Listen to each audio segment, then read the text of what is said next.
I'm Renato, I'm Jared. and you're listening to a different podcast.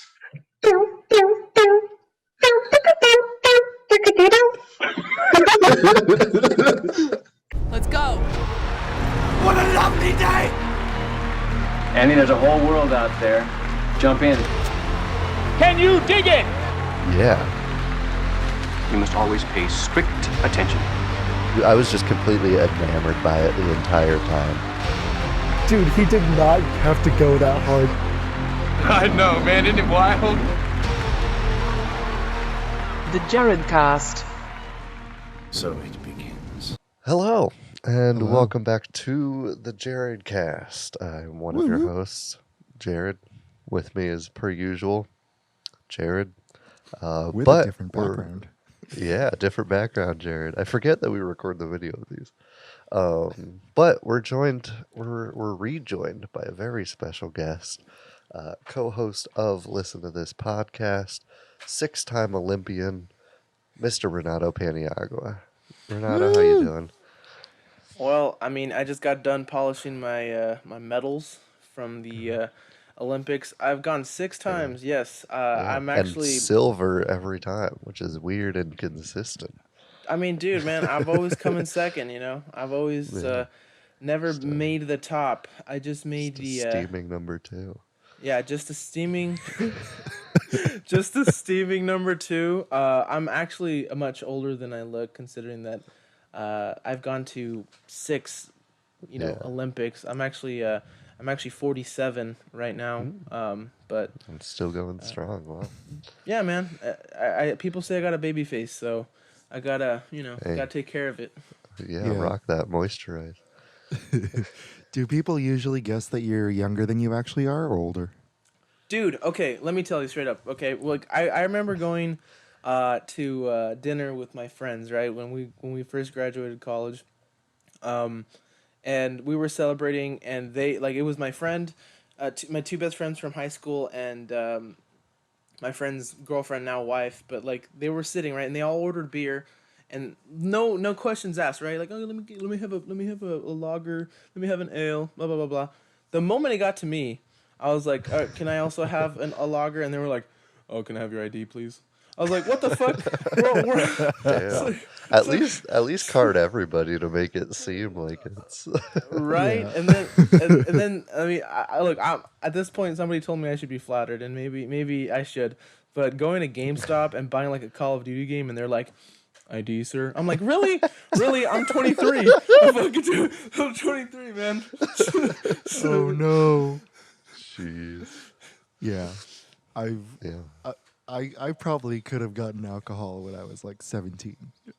I did. I would just walk into 7-Eleven when I was 18, 19 and just buy beer and have no questions asked. I can't do that. Is it because you had facial hair that early? Yeah. Yeah. It was starting to come in, but it looked like I had just kept it shaved. And so they didn't give a shit. And then at that point he would recognize me. He's like, hey, go grab your 805, you tiny alcoholic, you. Yeah. People have been saying I was in my 20s since I was in 7th grade or 8th. Dude, that's I don't look that old. That's insane. I whenever I'm hanging around with people that my mom hangs around with, they're always like, how old are you? And I'm like, well, I'm 23. And they're like, oh my gosh, I thought you were 17. And I'm like, what the fuck? What the Oh man. Anyway, drink responsibly. Don't follow in our footsteps. Yeah. Follow in mine. Get carded at GameStop. Follow in NATO's and make sure you have your ID when you're buying Call of Duty.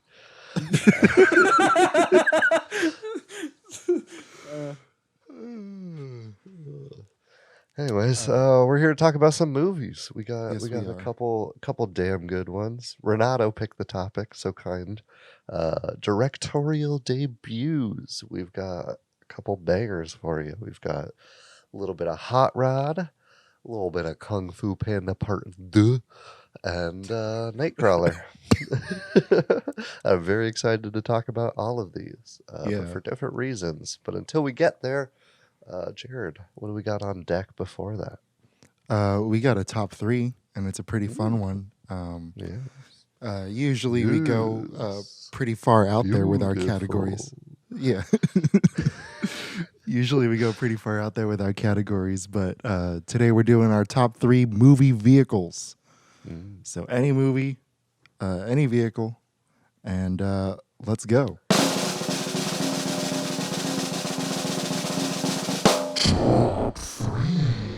I'll go first. I have a quick question before we get started. Are we doing movie vehicles or fictional vehicles? Because I'm going to have to adjust my list. If you picked a TV thing, I won't stop you. I mean, it was Renato's idea, right? Groovy. I think it was mine. It was your idea?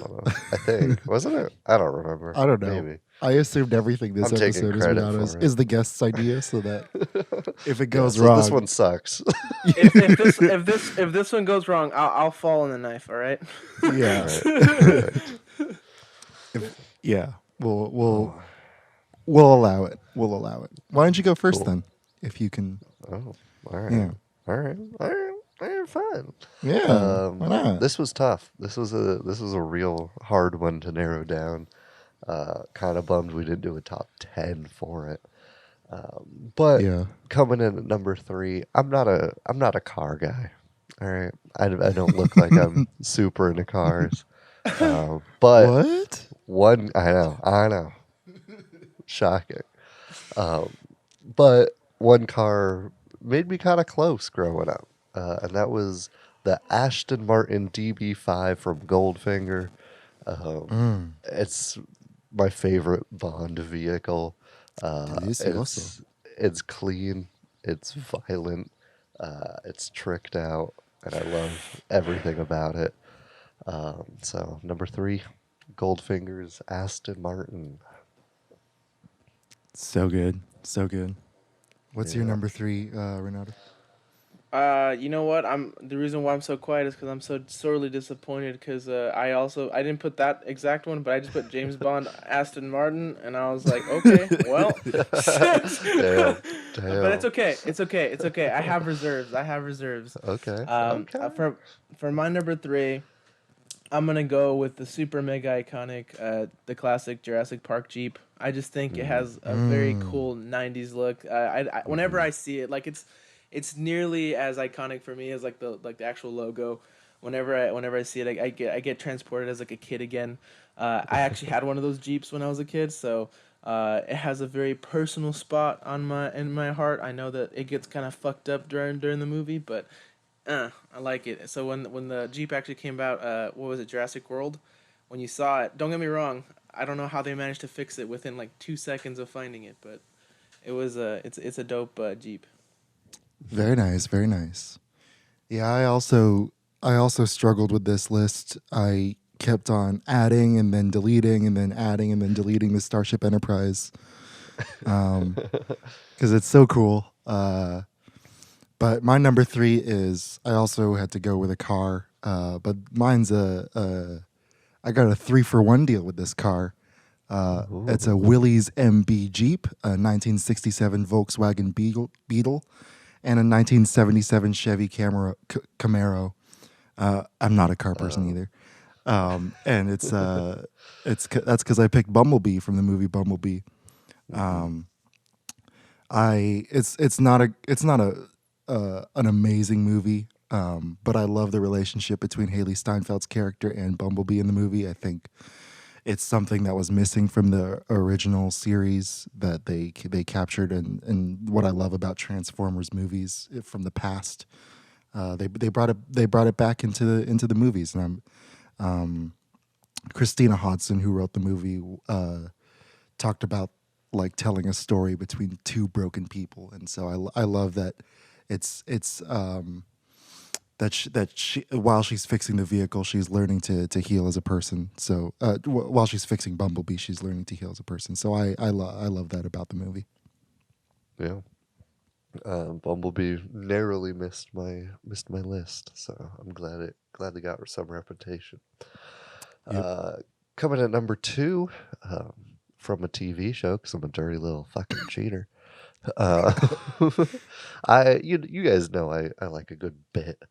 And one of my favorite bit-filled shows is Arrested Development.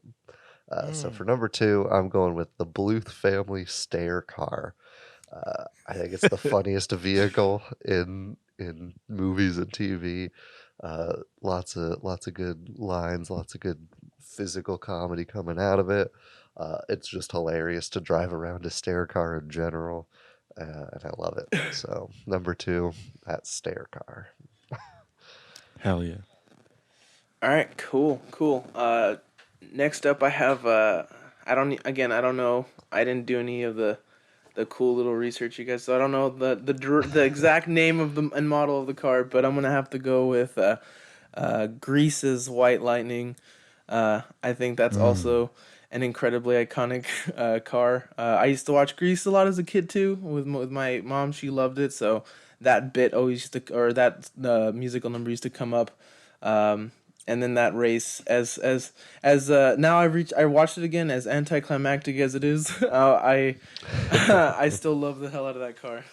My number 2, it's from the movie Lego Batman. It's the Scuttler. First of all, this movie's amazing. I don't think enough Batman nerds talk about it. Second of all, this vehicle is the coolest thing ever because it's like this really gigantic bat that can crawl on all fours with these giant spider legs or fly. It's all terrain, and it maximizes the potential of like a Lego Batman idea, and like what it means to have a superhero story in Legos. And it's also like really cute and adorable, and it has a personality and a relationship with Batman that has its own arc in the whole thing. So I would love to see this like original idea in a live action project. Hell yeah. My number 1, we're going to continue with the theme of this show where Jared picks obvious choices. It's the DeLorean. Sorry. Love it. Jeez, that's like going to like a super dope like super mom and pop ice cream shop and like everyone's pumping it up and you just go there and like, can I have a scoop of vanilla? Hey, man, is it the best goddamn vanilla you ever did have? Yeah, no, it's great. I'm a huge Back to the Future nerd, and I always have been. When I was turning 16, I would literally go on Craigslist and like look up DeLoreans that I could buy because I wanted one so fucking badly. Yeah, no, it's been my dream car since I've seen the movie. I feel bad picking all cars. I wanted to get some Star Wars ships in there or a motorcycle or something. But anytime I did, none of them beat out any of these 3. So I was like, fuck it. We're going all cars. Yeah. I think I don't know. Maybe I'm blurring the lines with my number 1, but I'm going with Nolan's Bat Tank from the Dark Knight trilogy. The Tumblr. Yeah, I call it the Bat Tank because it just it absolutely it don't hold no coffee. It's not a tumbler. Yeah, there's no cup holders in this bad boy. You're gonna have to hold your drink. But yeah, no, just honestly, like I just love how Nolan, kind of basically just put his own like realistic spin on it. Like, instead of making it some super cartoony '80s car like the one that Tim Burton like had in his movies. Not to say that those are bad movies, but I love how he was just like, you know what? This is a realistic Batman. You know what he's gonna be driving? A fucking tank. So I'm glad that he did that. He went that route. I think it's a badass car. I love that sequence in The Dark Knight where it actually turns into the bike. Cycle. That yeah, that part always blew me away. So it for me it deserves that number 1 spot. Yeah. So good. It's so good. And like that, I remember that makes for go for it. I was just gonna say that makes for 2 weeks in a row we've talked Dark Knight. Dark Knight podcast. Well, I was gonna say just even in Batman Begins when they're just drifting in the parking garage with Morgan Freeman, and I remember it was second grade, and I remember just having the biggest smile on my face when he looks at Lucius Fox. He's like, "Does it come in black?" Does it come in black? Yeah. Oh man, like I love The Dark Knight, but we forget how great Batman Begins is sometimes. I remember people complaining about like all the plot holes in The Dark Knight Rises, and I'm like, dude, they took apart a plane in midair. What more do you want? IMAX. They put IMAX cameras inside of an airplane and then dropped the airplane. Like, what more do you want from life? I know what I want from life. I want a supercharged V8 engine with a mobile stage, a wall of speakers and subwoofers, and air conditioning. How did I know this was going to be number one? Freaking air conditioning ducts used as amplifiers for taiko drums. We're talking about the Doof Wagon, by the way, which is my number one. Yeah. Described by Warner Brothers, by the Warner Brothers like website as Sonic Carmageddon. And I like if any vehicle were to keep the Millennium Falcon out of my number one, it's this one. The first time you hear the music, you're like, "Oh man, this is a really good score. Good job, Junkie XL." And then you see that the music's actually diegetic, and then it's actually the Doof Warrior just sitting on top of a giant truck for no reason, playing a guitar with a flamethrower attached to it. And then they actually use him in combat in the finale. Oh my god, I love it so much. Good shit. I love that he's attached to bungee cords and he's bouncing around. It's the best. Everything about it. Cool. I love how like that like the actual like flame throwing guitar weighed like what 80 pounds or something. Jesus. Just had to carry that massive behemoth. He looked like Doug Jones trying to lift weights doing that, you know. That's my dream Halloween costume, honestly. But I need to find a double necked guitar to make it work. They're selling one at a pawn shop near me if you want me to pick it up for you. It's going to be a couple thousand. But we're not here to talk about cars all day. We're here to talk about a psychopath in a car. Aren't we, Mr. Nato? Yes, we're talking about some well, I mean, I'll be going first because I think I was the only chap who got like really serious with it. I don't know what I don't know what it was, but when I said directorial debuts, I was like, oh shit, we're all gonna go super like it's gonna be like a dark choices or something. I was like, Jared's gonna go Reservoir Dogs, you know. I don't know. You can never predict the direction we're gonna take these topics in this. But you know what else is pretty serious? What? This seriously bad review in today's segment of Cool.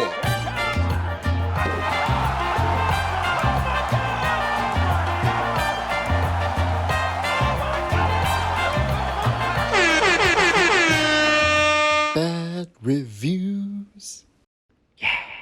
Jared reads poorly written reviews because it's funny and it makes him laugh and stuff. Today's installment comes from Strong122-47885, who gave it a 1 out of 10, calling it "Get ready for one of the most callous and black-hearted stories ever told." And the review goes as such. While patiently sitting through this reeking heap of modern stench, slime, and grease, the following 3 questions, as well as other, came readily to mind. Number 1, was I really supposed to like this sleazy lowlife bastard of a character named Lou Bloom? Was I really? If I was supposed to like this turd, it sure would have helped me see something of value in this rotten little film. To answer the question, no. Number 2, why did crimes and disasters that Bloom was so gung-ho about filming only happen at night, eh?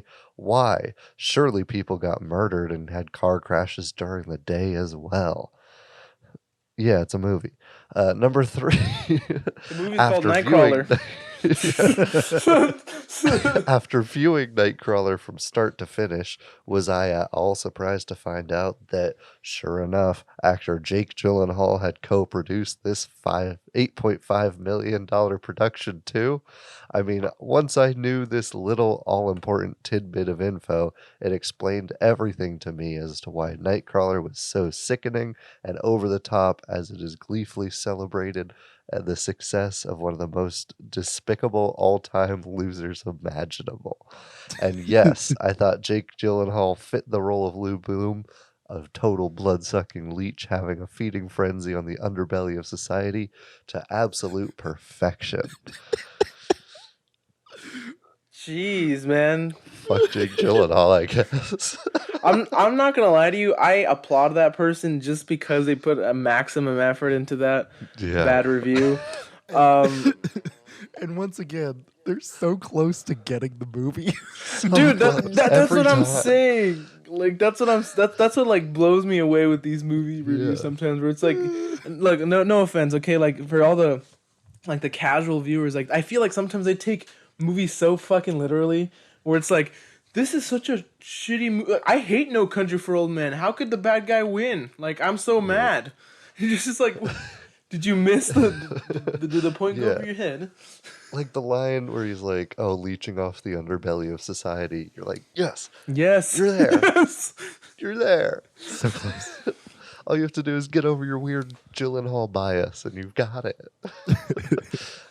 Amazing. Well, amazing. Well, I mean, that's Nightcrawler. I really like that introduction, to be honest. But all jokes aside, I chose Nightcrawler, 2014 movie, directorial debut of one Dan Gilroy, a guy that spent most of his time as a screenwriter. He wrote classics. He wrote classics like Roman J. Israel. So man, I screwed that one up. Sorry, my bad, guys. Repeat this again. Roman J. Israel Esquire, Kong, Skull Island, The Bourne Legacy, Real Steel, and most recently Velvet Buzzsaw. And he also directed Velvet Buzzsaw. Am I crazy, or is Real Steel my favorite Dan Gilroy movie? If you want some robotic Rocky. Yeah. I love that movie so much. Mine's probably Nightcrawler, but I think it's... Mine's probably Kong Skull Island, guys. I'm not gonna lie. Oh man, I love that movie too. When he's in the mist and he's like slicing the things. Oh, yep. So good. So good. But yeah, anyway. Sorry.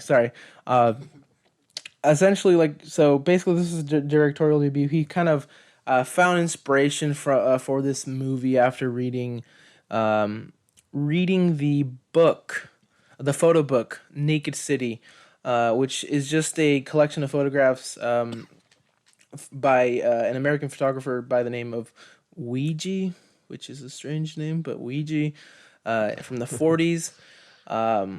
Just like that kind of like, first of all, I'm very happy that he kind of like found inspiration from like the 40s, because this definitely carries itself with some neo-noir, mood and feel. Definitely you get some like almost some horror in there too. Not only because of the I guess the criminal kind of underground sort of stuff going on, but because of Jake Gyllenhaal himself. And I think what that person who wrote the review kind of missed out on was the unfortunate, like, disgusting reality of of Nightcrawlers in general. It's just it's another opportunity to make money. It's an opportunity to make a name for yourself. And what I essentially love about the movie is that you're rooting like against your will for the bad guy, because like when you're watching the movie, you're forced to be with Jake. You're forced to be with Lou Bloom. You're forced to kind of face these things head on. And I think what makes the movie so horrifying is his nonchalantness with like violence. You'll see him approaching like an accident or something, and he'll just be like wanting to get the shot, right? And like that's kind of what becomes creepy, where you're like, most sane people would try to help somebody, right? But he's just like, God, I gotta get like a close up of their face, like are they crying and stuff like that. And then, not to mention, I might be wrong, but is this like the first time like we actually get to see Riz Ahmed in something? I don't know if this is his like first big break. It's where I first saw him, but I'm pretty sure he was in other stuff before this. Right? Yeah. This is, I'm with Jared. This is my first time I saw him, and it's funny. I think that he's playing such a shy dude, because now I think at this point he's at the pinnacle of the height of his I guess Hear that, fame. Riz, you're peaking. Your Enjoy it. Sound of Metal is your peak. He did Four Lions. Did you guys see that one? Yeah. Oh, which one? Yeah, that was like 2010, right? Yeah, Four Lions. Yeah. Oh, I don't think I've seen that one. No. That movie was great. That was hilarious. It's insane. So like, it's a comedy about these 4 jihadists in England. Oh. And they're idiots. Yeah. They're the worst kinds of. They're so like they like shooting the rocket launcher in the wrong direction. Idiots. Yeah. Like, like it's. I won't give anything else away, but it like you're gonna laugh harder than like ever. It's so good. They go through like jihadist training, and it's a comedy. It's insane. All right. There's this great scene where they're in a convenience store and they're walking around like this because they don't want the security cameras to capture their face.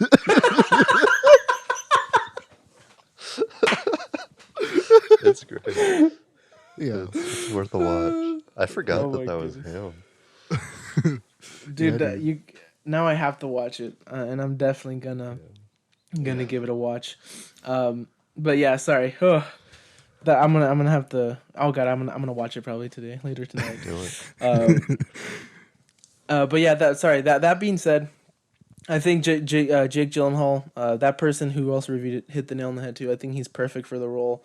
I really like that kind of like greasy, kind of gaunt. I know that when I was reading some of the background for the movie, like that Jake was trying to come off almost like very coyote like, very scavenger like, which essentially like I think it works really well.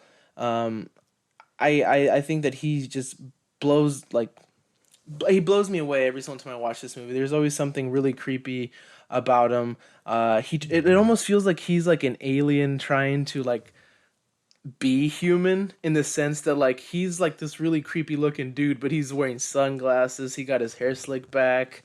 He's wearing like leather jackets. He's driving a super nice car near that's the second half of the movie. He's basically like the perfect sociopath, and I think that in that sort of sense, his interactions with Riz, his interaction with the late great Bill Paxton, his interactions with Rene Russo, like they're always tinged with like intensity and like this like palpable fear that like he might do something, and he does like eventually, right? He kind of like almost makes his own opportunity.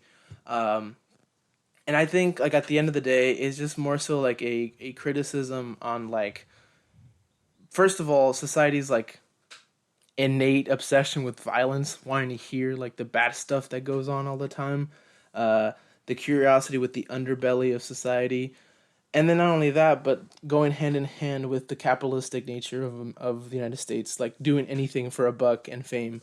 And I just think it comes together so well. I think Dan Gilroy did a really good job really capturing this neo-noir mood too. The movie looks great. I think James Newton Howard doesn't get spoken enough for the score, in my opinion. I think it's really, really, really well done.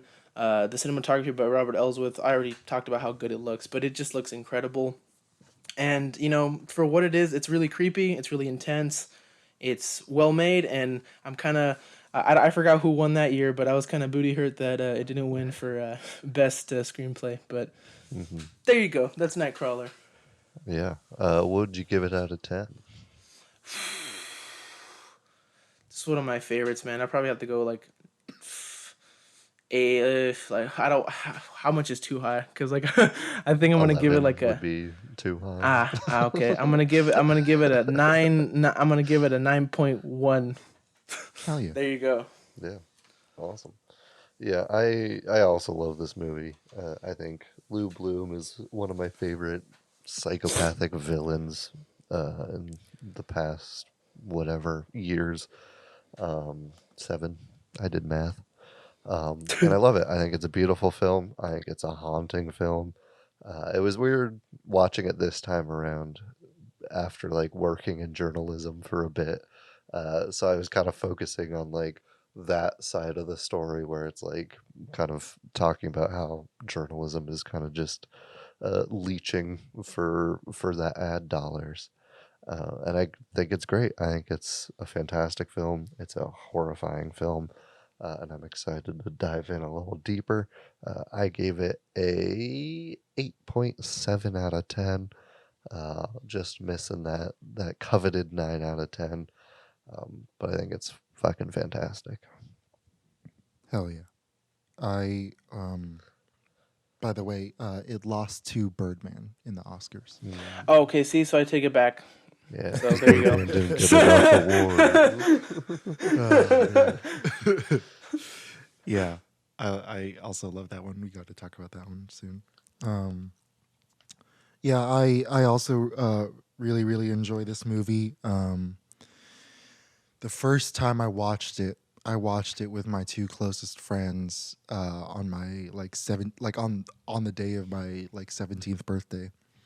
Happy birthday. And yeah, we watched it in theaters. And didn't super like it. I was like, Really? Yeah. They straight up hated it, but I was like, I love the second half. I thought the second half was great, but the first half, it took me a long ass time to get into it, and I was like, oh, is this another one of those movies about twisted ass white boys doing despicable things? I mean, yeah. The answer is yes, it was, but it ended up being so much more than that. I think I do appreciate, and I love the themes of exploitation and greed. Literally every line of dialogue, except for some of the stuff that Rick says in the beginning, every bit of dialogue is a line to get ahead of the competition. And I think what makes this movie special to me is the writing by Dan Gilroy. I do wish that I know I feel it when I'm watching it, because I've seen it 3 times now, and every time I've watched it, it's gotten better, and my internal score has gotten higher. I understand that he's putting the writing first before the visual style, and I respect that choice. But I feel like a lot of LA thrillers use greens, blues, and oranges, and it is what it is. I don't particularly get anything out of the visual style of the movie. And with the theme of society's obsession with media violence, I like it and I appreciate it, and I love Rene Russo's reaction when she sees Rick dying, and she's like, "This is beautiful." Like, I think that's an amazing thing. I wish I could get some of the audience. I wish I could see people watching it on TV and see their reactions and see what they're saying, and they're saying in the newsroom, like, "Oh yeah, our viewers love this stuff," but I want to see that stuff personally. I kind of like that they don't show it, because it kind of makes the audience just a number to them. Like, all they are is a number to levy advertising. So I kind of like the choice, but that's just me. Yeah, it's a personal thing. I understand why Dan Gilroy didn't do it. But that being said, the writing makes this movie really special, and the performances make this movie really special to me. We can talk about all 4 of my favorite actors from this movie, but I gave it a 7.4.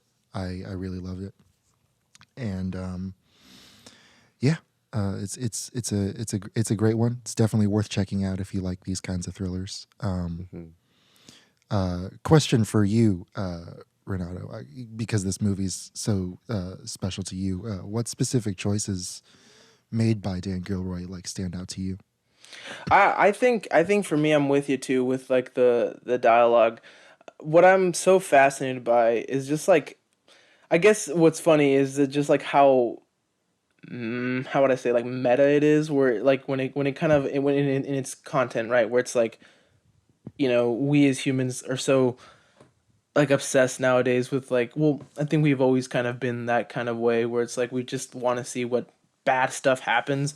And this movie for me kind of like perfectly amplifies that kind of that idea, and it's said best through Lou Bloom. I think Lou Bloom isn't necessarily like a person, right? He is literally, but I think it's more so like the principle of this undying cold chase for like greed and fame and whatnot, right? And I think like the one of the best lines, obviously, and it's probably like the most iconic at this point, is when Lou Bloom says, "What if my problem wasn't that I don't understand people, but that I don't like them? What if I was the kind of person who was obliged to hurt you for this? I mean, physically. I think you'd have to believe afterward, if you could, that agreeing to participate and then backing out at the critical moment was a mistake, because that's what I'm telling you, as clearly as I can." Like, so good. Yeah, like it comes off that way. I think you did it best, right?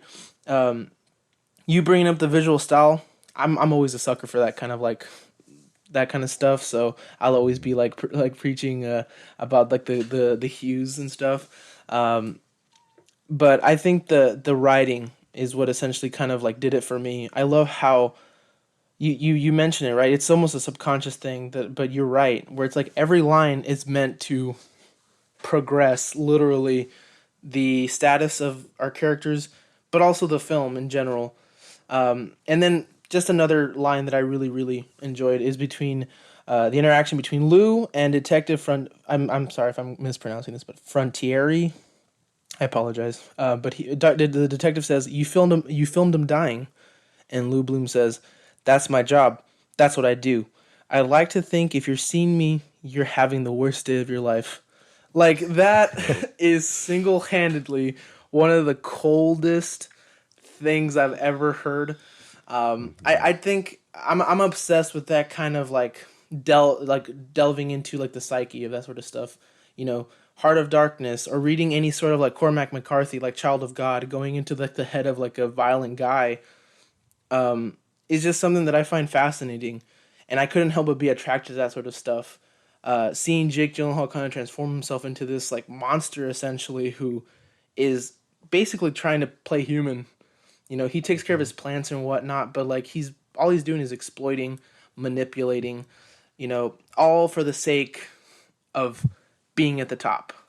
Like it's I think for me, just like as simple as it may be at times, I think it's a wonderful depiction of like, I guess, the cruelty sometimes of like of business in general.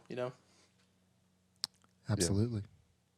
I could not agree more, and that's probably why it stands out so much to me too. Everything's a fucking competition in this film. It's like a big chess game where the pieces are grieving and dying families and people. And it's so good for it, because like they kind of put the audience in Riz Ahmed's position. Like we're really his like first assistant in a way, and so like we're trying to figure this dude out. We want him to succeed, but we kind of hate him at the same time. And so like putting us in that conflicted position, it might lead to people disliking the film, like Jared's friends, or what's his strong 122478885. But I think it's worth it, because I don't know, I eat that shit up. I'm like so interested in Lou Bloom and like how far he'll take it for the entire film. And I think a lot of that is due to the dialogue, but also Jake Gyllenhaal's incredible performance in the film. Absolutely. Yeah, this is. I love him in Prisoners as well, but like this is definitely up there as far as like my favorite performances of him. Because even walking away from it the first time, I was like, that was an excellent performance. And the second time, I was like, this is like, oh wow. I remember showing it to my parents the second time, and they were like, "What's wrong with you? Why do you like this?" Because it's definitely not for everyone. But I also just I like that everyone's like so authentically desperate in the movie. Yeah. Like you can look at each character arc, whether it's Jake's character, Riz's character, Bill's, or Renee. They all are like these kind of separate character studies that talk about the demand for TV violence and talk about the American dream. I love in the like just the writing. Like in the first 5 minutes, he says that line like you have to make the money to buy a ticket. Yep. And that was used in the trailer, and they use it over and over and over again. So even though it's only said once in the movie, I remembered it, and I can see everybody kind of working to that thing. I know you talked about James Newton Howard's score earlier. What did you like about it? I mean, as vague as it sounds, I know that like we host a music podcast, but like when it comes to scores, I tend to deviate more so. Like I'm not like, oh wow, what a nice horn section. Oh wow, what a cool use of guitars there. I'm more so just like with feel, and I think when it comes to the score, and I'm sorry to speak in like vagueness, but I think what I really like is just how it kind of molds with the visual style again. I think it really does give this kind of grimy feel to it, and more so to the fact that it coincides as its own character with Jake, right? It almost acts as almost like as his like visual aroma. Like you hear the music and you're like, oh, this is gonna be grimy, this is gonna be gritty, this is not gonna be like for the faint of heart, right? And like I love how it even like opens, right? And I'm sorry if I'm deviating again from the score, but like how the movie itself opens, right? Where it's just like Jake is immediately trying to like con his way into things, right? He's stealing fences, he's stealing like metal, he's trying to get he's selling some shit to some dude, the metal to the dude, and he's like, this is stolen. Like he knows it's not his. Yeah. Then Policeman looking for manhole covers. yeah, and then he'll just be like Jake being like the ultimate opportunist. He's just like, well, if I can't sell him my stolen goods, I guess I'll just sell myself on him, right? And but going back to the score, yeah, like I'm just attracted to like how, in a way, it becomes almost a part of LA and part of that world that like it kind of goes. It almost reminds me of like Collateral, Michael Mann's movie with Jamie Foxx and Tom Cruise, right? Like I love that movie. It almost fits in that sort of sense, where minus like the sound, like minus the audio slave and stuff, like not that stuff, but like just the score in general. Like it fits it well. It almost becomes a character of its own, and almost it becomes almost this like fog that really kind of blankets you really nicely. And I think that's what I enjoy about it like a lot. Yeah. I really like the like 3-note motif that they use throughout. Yeah. Like pretty much any establishing shot, they use the same like musical motif, and it's haunting every fucking time. Yeah, definitely.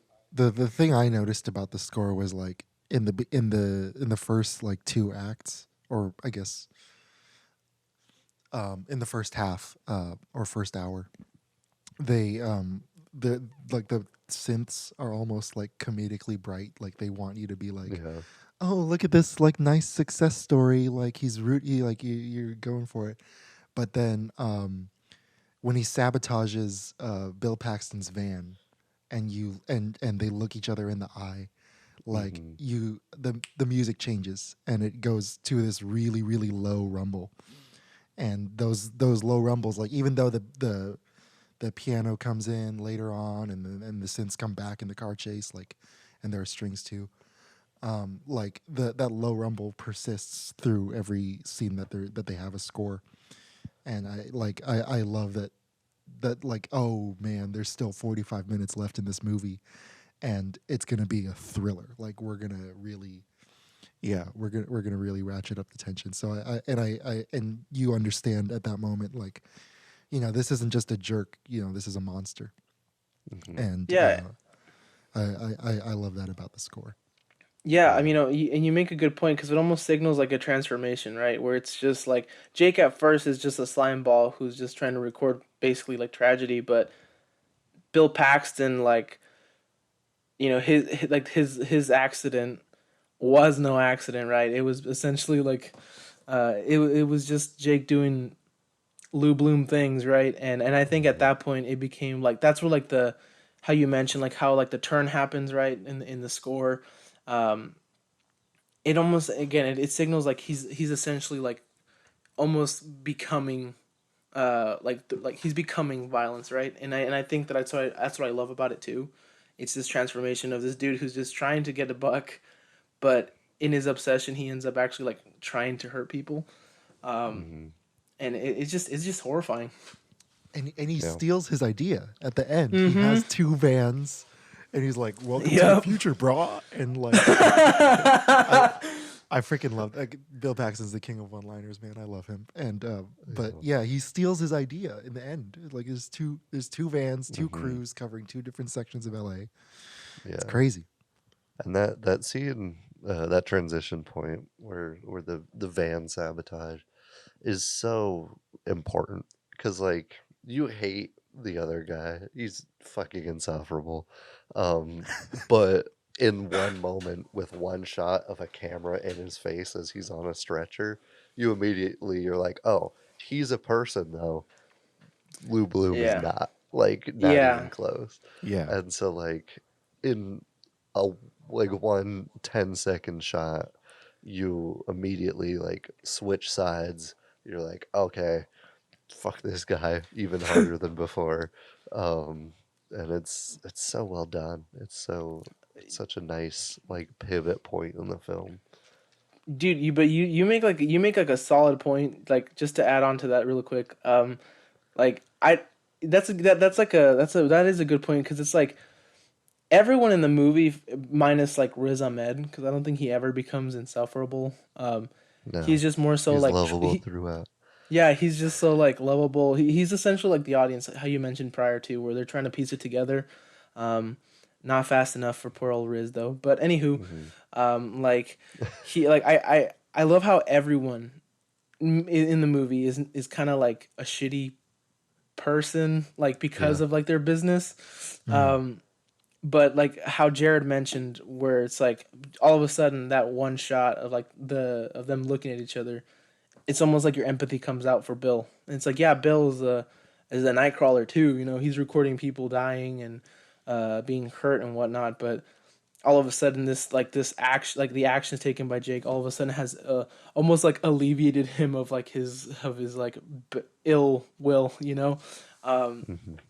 But yeah, that's a good point. Like you don't really necessarily like everyone, but you're just forced to like sit and like face what they're facing and. It adds a lot to the tension itself. Yeah. Yeah. Should we do favorite scenes? Yeah, I was gonna say, is that a candidate for you guys? Yeah, at least for me, it is. It's a strong one as well. But there's so many in this movie that I could point to. Even like the scene with the bike shop where he's like got his hair in the ponytail and you see like just his manipulation and salesmanship is super good. Like obviously the final scene with Riz, I feel like that's gonna make all of our lists regardless. One of them is them watching the shot of Riz dying. In the station, and she's like orgasming over it. She's like way too into it because she knows like it saves her career. And you see like, oh, she's like a huge leech kind of using this pseudo relationship, this toxic ass thing they got, to like just better her position. And so like the scenes like that just show how deeply rooted this corruption and like disregard for humanity goes. Um, yeah, I think those would be my top 3 or 4. I don't want to say every scene in the movie because then you guys will have nothing to talk about. But I'll go with those. Speaking on like the manipulation and like his like salesman skills, I love the scene where Riz is like essentially trying to ask him for like a raise, Yeah. and like Jake basically turns up like the sociopath in him to do that scene, and I love how he kind of makes him go in circles, basically confuses him because like the entire movie, Riz is basically like this dude who isn't very confident, isn't very like smart in like in that's in like the in like a street or book sense. He's kind of just like a guy who's trying to also make a buck, but like in a more morally good way. If that's even sort of like a thing to say about this movie.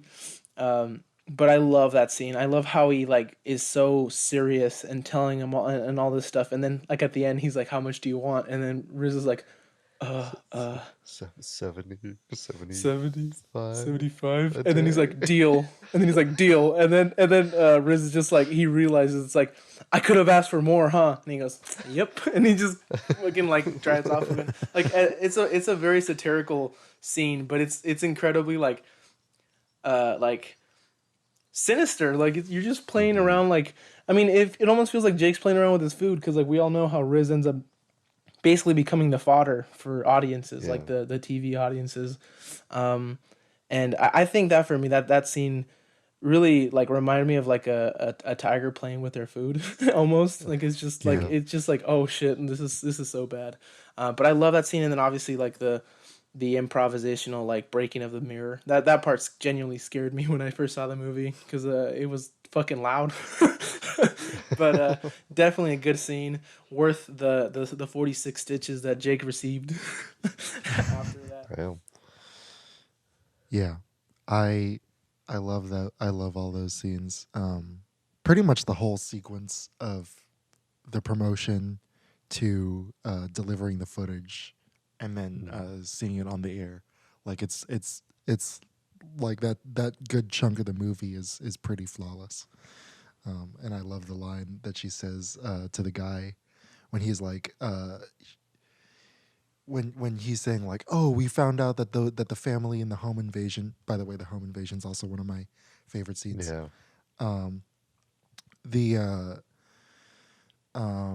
He's like, "Oh, we found out that the family like had drugs in the house, so like we got to pursue this story." And she's like, "No, it doesn't fit the narrative. The narrative is about urban crime creeping into the suburbs." And he was like, "You sound just like Lou." And she says like my favorite line in the movie, "I think Lou is inspiring us all to reach a little higher."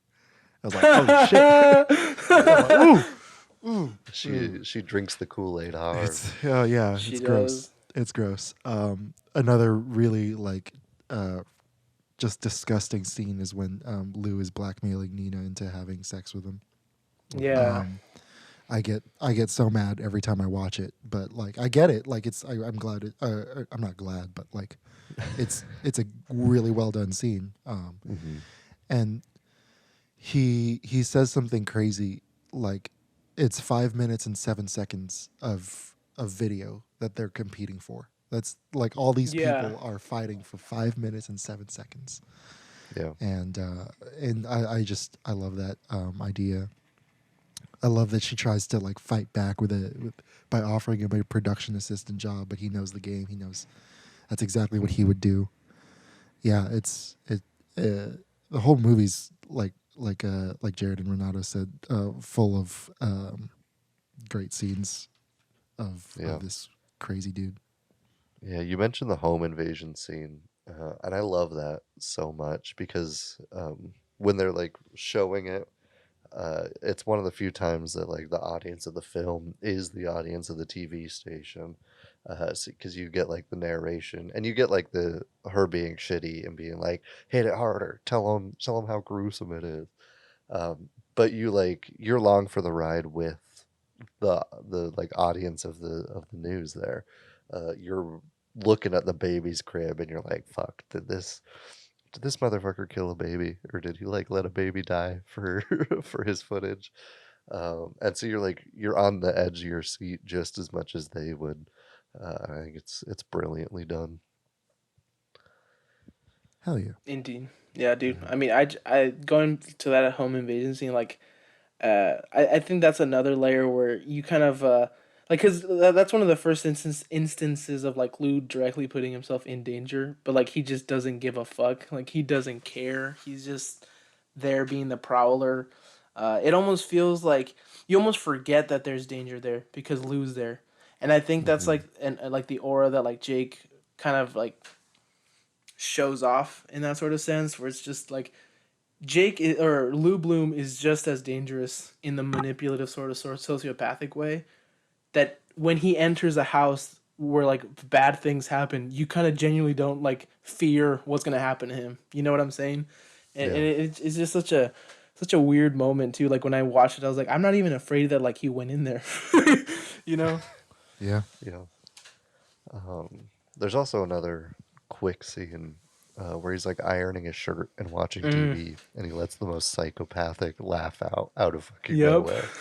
And I love it. I love that. It's so weird and like out of place, but I love it so much. He looks to the side at nobody too. And Yeah.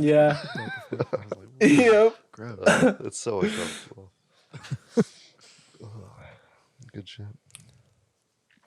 Any other notes you got for us or questions you got for us, Renato? Honestly, not really. I just think I just really wanted to talk about this movie. To be honest, that's when I thought of directorial debuts, I was like, well, I'm just gonna offer up a nice heavy steaming pile of disgusting people. so and I had to bring it to you guys. But no, I genuinely enjoy this movie. I understand people's like. I don't think I've been around people who didn't like the movie, but hearing people. Like hearing your experience like with your friends watching it or your parents and whatnot. Like for some weird reason, my parents loved it. Like my dad and my mom, they were like, "Wow, that was a good movie," and I was just like, "Right." I guess we're all insane. Yeah. But no, I think for me, like these kind of movies are like necessary in a sense, where it's just like obviously these are fictional things. Nightcrawlers are not fictional things; they're actually real. Like it's like a real profession, and so forth. And I think just having this kind of like self-aware movie that also is incredibly entertaining, intense, kind of like reminds us that like shit goes down and we're all human. Like as funny as it is and ironic that I'm saying like this movie reminds me of like what it is to be human, considering that a bunch of like inhuman stuff happens. Like I can't help but just like I feel aware after like watching that movie. Is it like for me? Is it like an entertaining time? Yes, but I can't help but leave like feeling like I need a shower or like this is really bad. Like this is some shit that happens, and I don't know. I think it's an important movie, and I think that Dan Gilroy did a fucking awesome job his first go around. I just love it, man. Yeah, I agree. Also, shout out to one of my favorite actors' names. Plays a security guard. Michael Papa John. Yep. Yep. Yep. Shout out to him. Every time he shows up, I'm like, that's my boy Papa John. Papa John. Who is he? He's the security guard where Lou's like, oh, let me see your badge. Oh, you're not. Yeah. Right. Oh, that. Yeah. That's not like a real security guard. Oh man, it's great. I love it. Shall we move on to some Hot Rod? Feeling that up next. I thought we were 180 or closing Kung with Hot Fu? Okay, yeah, I don't know. I think we just agreed Nightcrawler first and then moved it from there. Yeah. Screw it. We can do some Kung Fu Panda too. Yeah, let's do it. Why not? You know who had some strong feelings about Kung Fu Panda 2? My good friend Petro Pelosi in... Cool.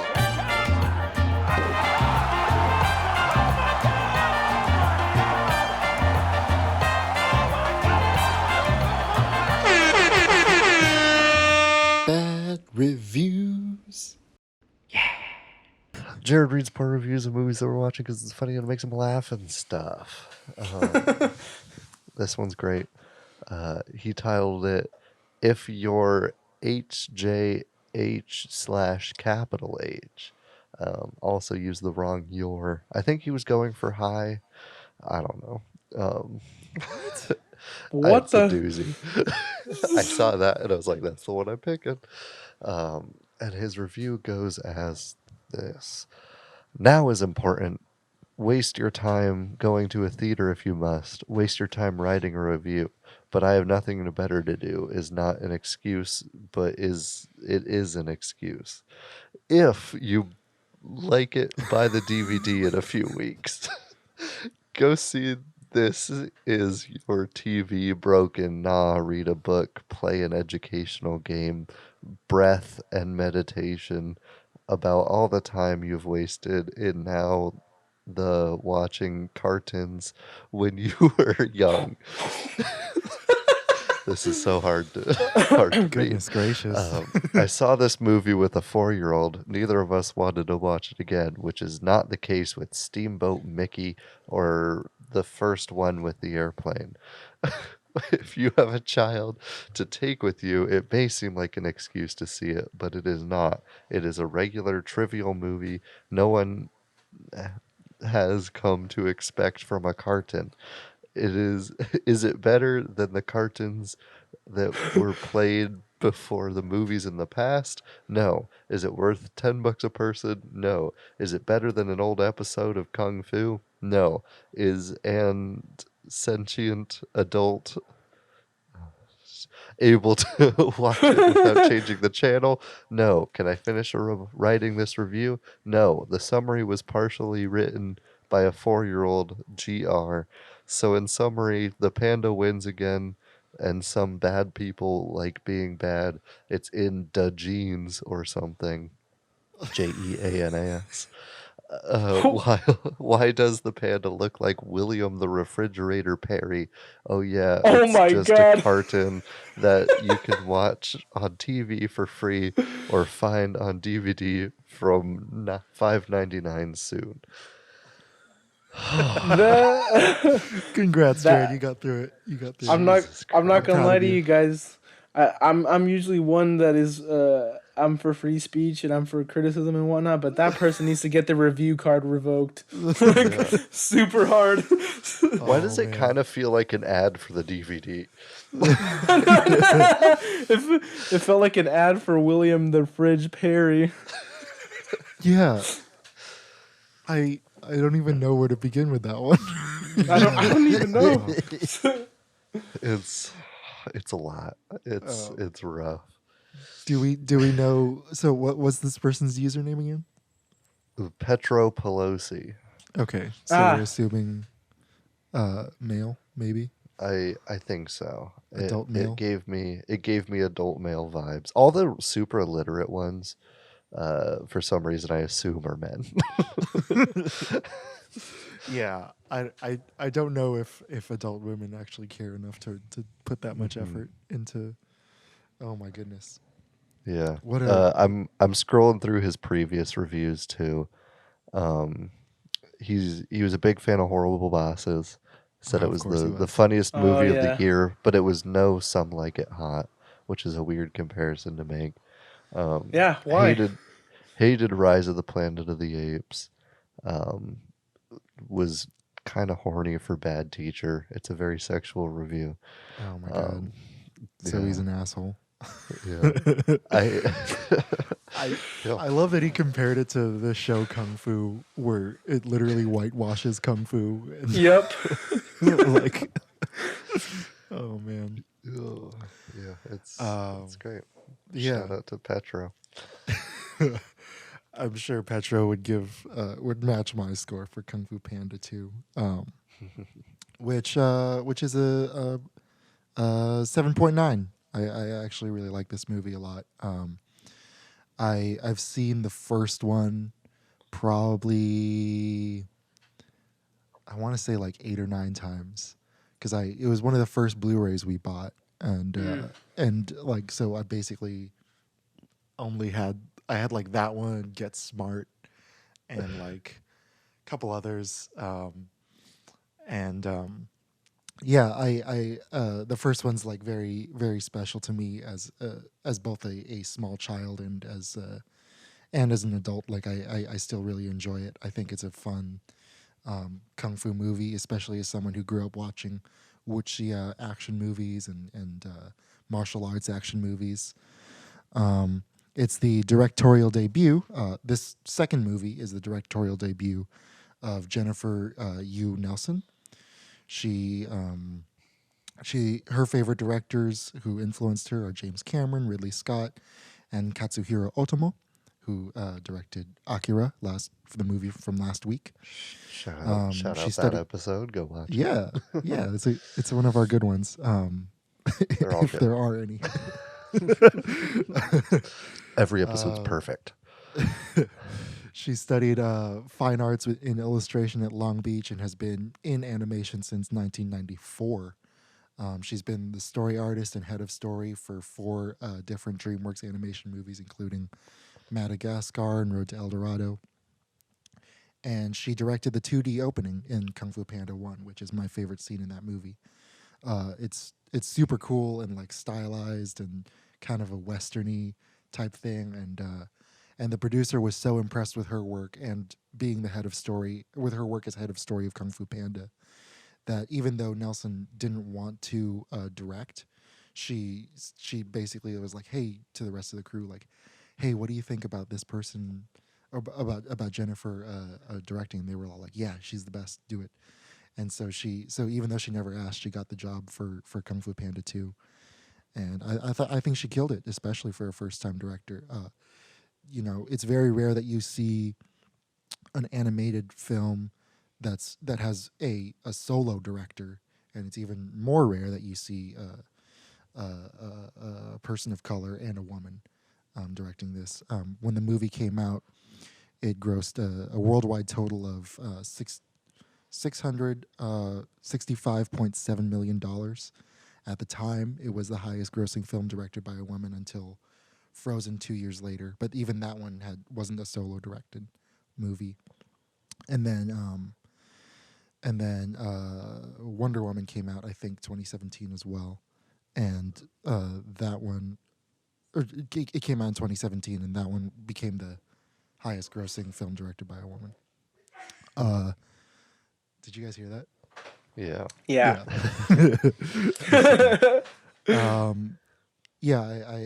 I really like it. I think it's a great fulfillment of all the stuff that's set up in the first movie, and I like the voice acting. I think the choreography is on another level. What did you guys think? I also really enjoy this movie. I think it's a worthy sequel to the first one. The first one for me is also an incredibly personal film for me. It's like me and my siblings used to watch it all the time. I think it's one of the most perfect like animation movies. I really enjoy everything from obviously Poe's arc to Master Shifu's, all the way to the Furious Five, and then obviously Tai Lung, who has probably one of the coolest backgrounds like ever for a villain. Like, yeah. It's so badass. Like, I love it. And this one is no different. Whenever I think of Kung Fu Panda, I just can't help but fall in love with the villains, and this one is no different either. I think Gary Oldman's Shen is a maniac. I think he's great. He's like he's like villainous in this, like in the way that Gary Oldman can only be like villainous. He's so over the top. I love it. Yeah, so over the top, so like graceful yet scary, and I think that's like the representation of that is like the hidden knives within like the feathers that he has and everything. I think it's really well done. I really also enjoy like the camaraderie between Poe and Tigress in this one a lot more. I think that kind of like almost brother sister or like mother figure son figure, because I what I will say about this one, and maybe it's just me, but Poe almost like for me felt a tiny bit more immature and angsty than the first one for some weird reason. Like I feel like the turn that he had in this one was like he became more like, I don't know why, but I couldn't help but feel like he was a teenager in this one, in this sort of sense, where it's like, yeah, he was searching for his parents and all that stuff, but I feel like he was almost having to be led down a certain way on his journey to inner peace, which I think is a great journey as well. And I just really love that Tigress and him got to actually kind of almost bond a lot in this one. I love Seth Rogen as Mantis. I think his comedic relief is funny as fuck. I really love when he's like, "Oh man," I like when they're like captured by Shen. He's like, "Oh man, I thought I was gonna die. Like someday when I settle down, find myself a lady, and then she eats my head." Like I thought that's how I was gonna. I thought she was gonna. I thought that's how I was gonna go out. But like, yeah, no, I think it's really wonderful, to be honest. I think it all kind of comes together. I love like the whole fear like turn, like I love that whole like technology like versus like almost like traditional kung fu stuff. I love that kind of battle between both of them. And honestly, just kind of like that whole theme of finding inner peace amongst your trauma is just such a wonderful like message to present, especially in a kids movie. It also kind of reminds me of Inside Out in that sort of sense, like having to not internalize your fear or your questioning or anything like that. And for me, I would have to give it all a 7.8 out of 10. Hell yeah. Groovy. I'm coming from a bit of a different place. I have not seen the first one. I was going to try to watch it too. I did not have time. I apologize. No, it's all good. And so this one, I'm watching in a vacuum, and I have some kind of mixed feelings, but mostly positive toward it. I think the cast in this is stacked. First of all, So it's good. insane Yeah. how impressive the casting is, and they all kill it. The voice acting in this is top notch. Something you'd kind of expect from a big budget sequel like this, but it holds up nonetheless. The animation is gorgeous, especially the 2D animation when they kind of have those flashback moments. I think they fucking killed it on that. I didn't really buy in too much on the parent storyline. I didn't really feel for Poe for some reason, because like I don't know, maybe because he has such a loving father in the Goose Man. But something about it, I think it could have been executed a little better. But I do love the inner peace in the face of trauma theme throughout, and I think that kind of made up for some of the emotional weight that I was looking for in the film. I think Poe is just Jack Black, but I think that's a positive. I think it's still great. I love Jack Black and everything.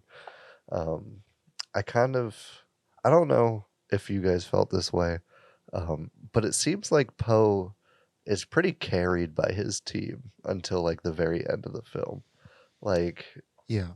in So terms he's of like fighting. And I don't know. I didn't really buy in that he was this the next kung fu savior for most of it. yeah. That's the kind of thing of the first one. Like the first one's about him just barely becoming a master, and then so he's still really green in this one, and he Gotcha. yeah. Okay. You know, Yeah, 'cause, he's like, kind of it's almost like he's buying into like the theatrical stuff more so than like the technical stuff, where it's like everyone is so technically sound and like they've been training for. There's even a scene where like Tigress is saying like, "Oh, my hands like they're hard because like I punched trees for like 20 years or something." He's like, is there Yeah. like a faster way to do that?" like, Yeah. everything is And impatience, and I think that's like where his immaturity kind of shows, you know. yeah, and it was definitely part of the character, and I got that that's kind of what they were going for. But I kind of figured as a sequel, he might be a little more useful. um, but I mean, he does kick some ass every now and then.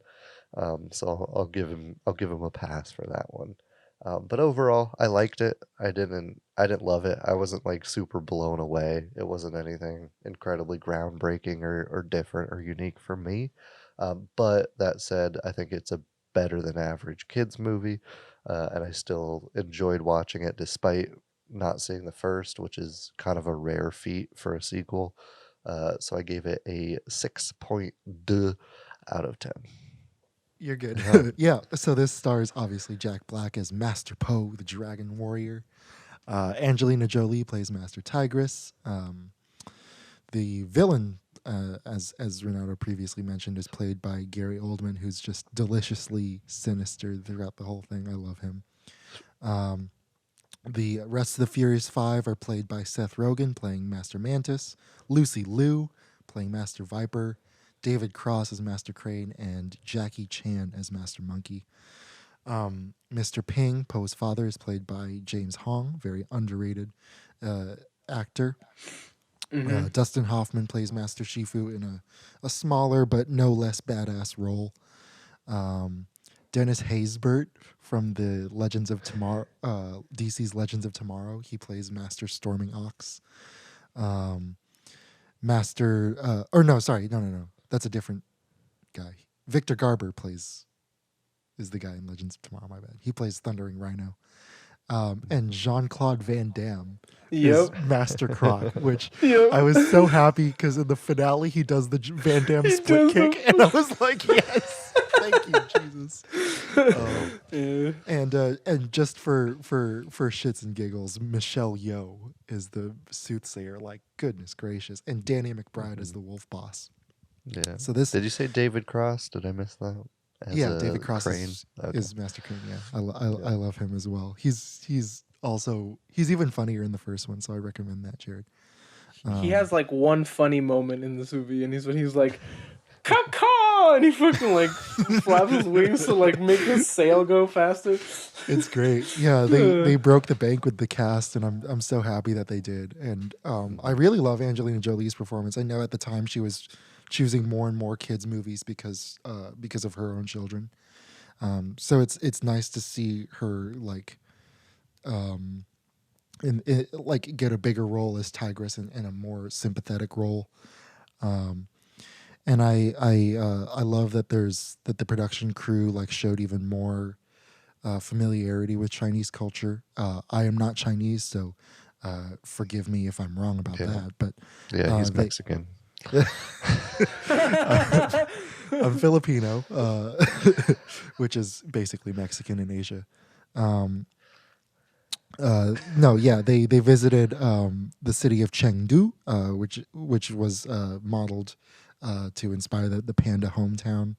I think the authenticity, the commitment to authenticity paid off. And this is made clear in the opening fight scene, I think, which is like this kind of like really awesome Asian Baby Driver moment. Where when he even yells at the musician at this blind street musician to start playing cool Asian action music while they kick ass. And you can see him using his belly, using his weight to fight the enemy. The Furious Five all have really good teamwork and style. Everyone is useful in the fight, in that specific fight. The choreography and the voice acting, it's not easy to get into character and sit in a booth and go hi-ya and do all that stuff. It's more difficult than it sounds. And so I applaud all the cast for that. But what I really love about that scene is there's this dream sequence in the first one it's a 2D animated sequence, and it's directed by Jennifer Nelson. And and the choreography in that sequence directly mirrors this opening fight scene. So he's literally in the second movie, at the beginning of the movie, fulfilling his dreams of becoming the Dragon Warrior. And but at the same time, they're able to and this is where the brilliant storytelling of Nelson comes in. They end the scene with another dream, but this time it's a nightmare. It's a PTSD flashback, and it's animated in the same 2D animation in the first film, because they both ask him, and then they both kick off the 2D animated sequence in the first one and in the second one. both force him to ask the question, "Who am I?" And in the first film, that's a personal question. You know, he's trying to figure out how to love himself as Poe, and figure out how to see himself as a warrior. But this one is a lot more existential. Like, yeah, it's a kids movie, and it's ultimately just DreamWorks making money off the Chinese box office. But I think I think Jennifer Yu Nelson is first and foremost a visual storyteller.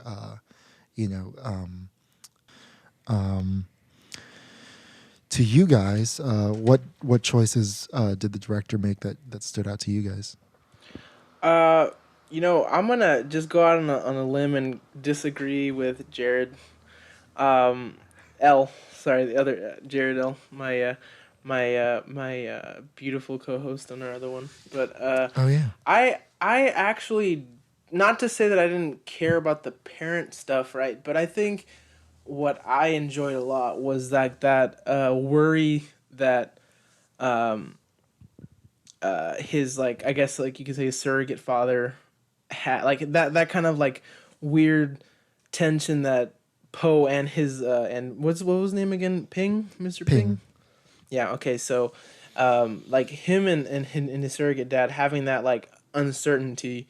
I think what made me like incredibly like interested in that sort of thing was like that, and then also the flashback scenes with his mom. And like, I'm not gonna lie to you, this is purely personal, but I think like that scene where Poe's mom is leaving him behind in like a basket, like a crate, like the turnip crate, is devastating for me. Like, I think it's a very beautiful and incredibly heartbreaking scene. Maybe because I'm a mama's boy, but I was I was devastated when that happened. I hated that I had to see that. But I also really enjoyed the backstory to how Poe came to be Mr. Ping's son.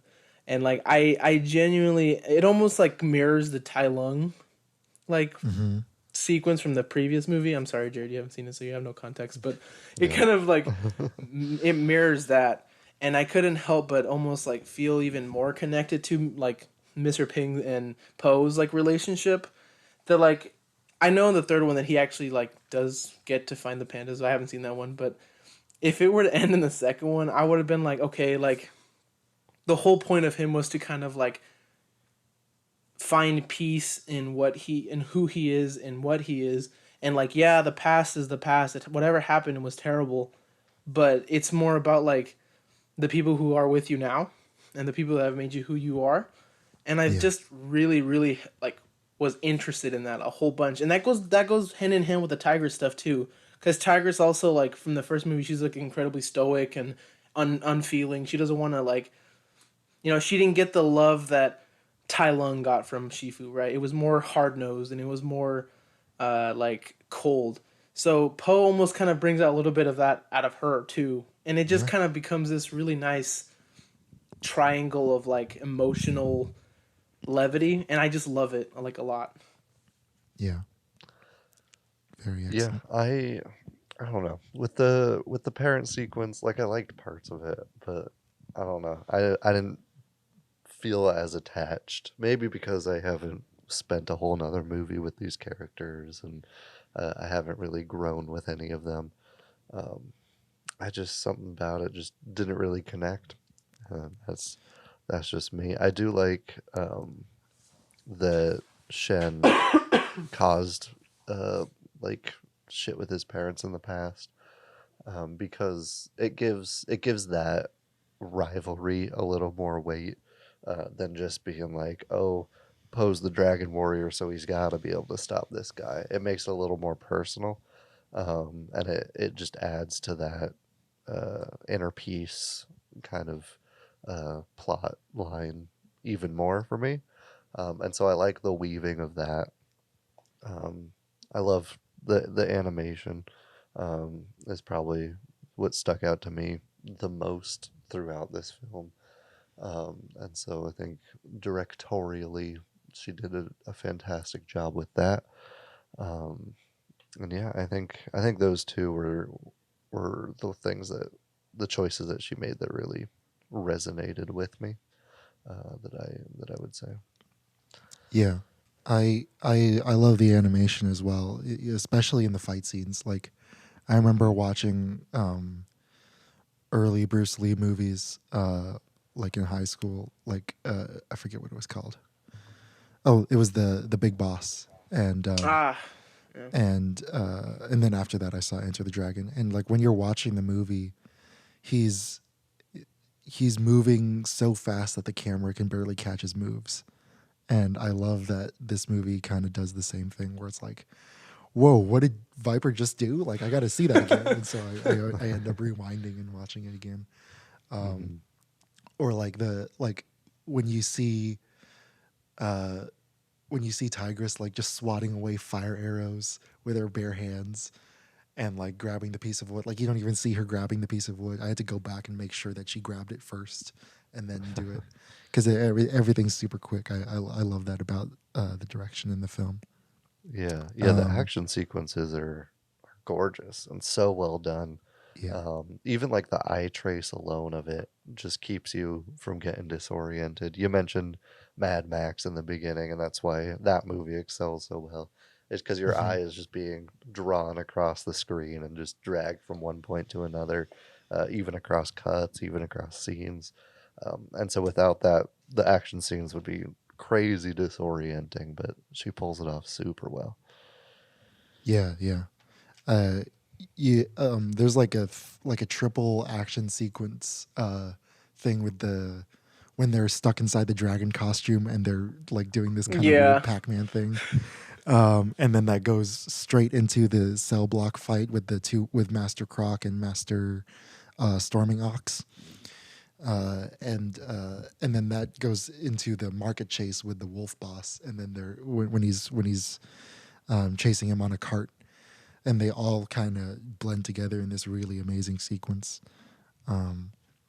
Yeah, super good. I hope I wish action movie directors would like spend the time to like really nail the choreography here. And I know it's different for animation, obviously, but like I've seen it done where, like really excellently rehearsed and practiced choreography pays off on screen. And yeah, you see that everything is super fluid here.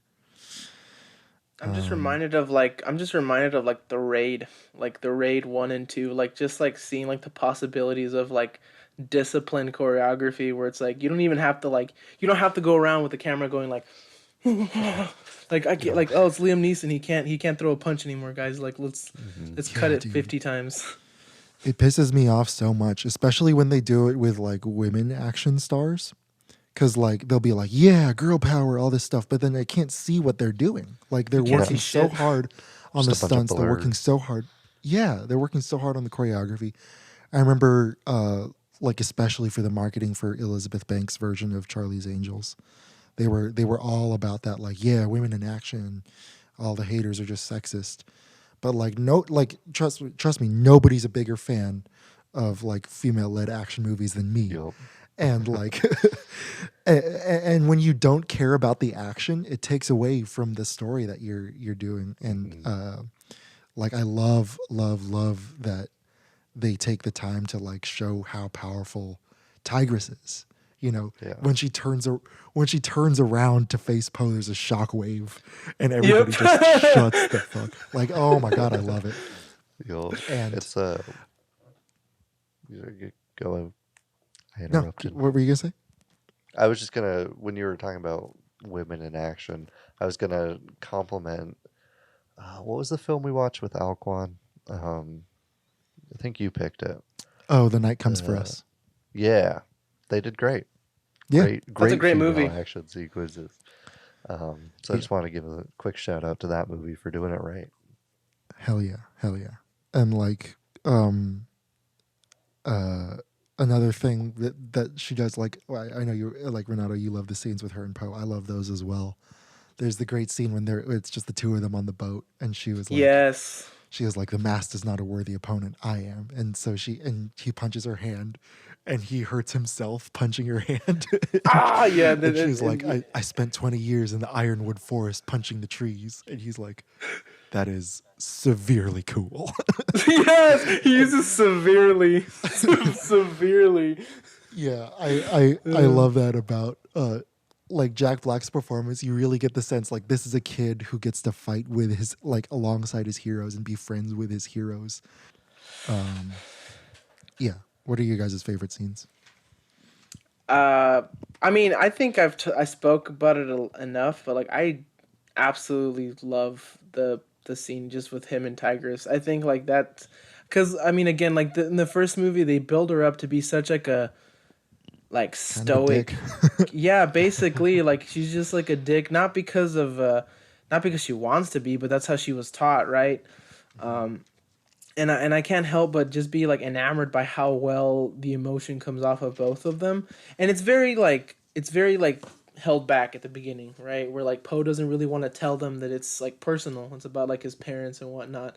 And then like obviously Tigress knows something's up, and like I love how they're like the uncertainty of that sort of stuff kind of even pushes the conflict further when Poe is trying to like do everything and he ends up screwing up by not really having like a fully made plan. He just kind of expects things to be like, well, we're gonna go and we're just gonna stop them. And I think it works really well. And then besides that, I love the scene you mentioned where like he finally does like I guess the dance with the raindrop was insane. Like I get chills when I see that like every single time. It's just such a well animated and well done scene. And then when he finally drops it onto like the leaf and it basically like solidifies like the heart of the film for me. A lot of the same ones for me. I was a big fan of the first fight between Shen and Poe, like that first encounter. That was great. Poe's speech from way too far away was one of the funniest moments in the film. Where he's like, the fuck is he that? And like the fight that follows is fantastic as well. Him doing the thing with the cannonball that you mentioned and the raindrop, big fan of both of that, especially because like the yin and yang sign pop up at one point, and it's a super cool callback that should be tacky, but they pulled it off. I think they earned it. The scene with the fortune teller was also great, where he's like, oh, tell me what's gonna happen. She's like, if you continue down the path, you'll reach the end of the stairs. And she just like keeps saying things that are currently happening. And so like moments like that offered some good levity that I was looking for. There's one line that also stood out, where Poe was like, the beard threw me. Kind of misleading, false advertising. Yep. And I thought that was funny too. Any other thoughts on Kung Fu Panda 2? Hey, I think I'm good. Coolio. Yeah. Ruby. Shall we move on to Hot Rod? I am down. But before we do, we've got Cool.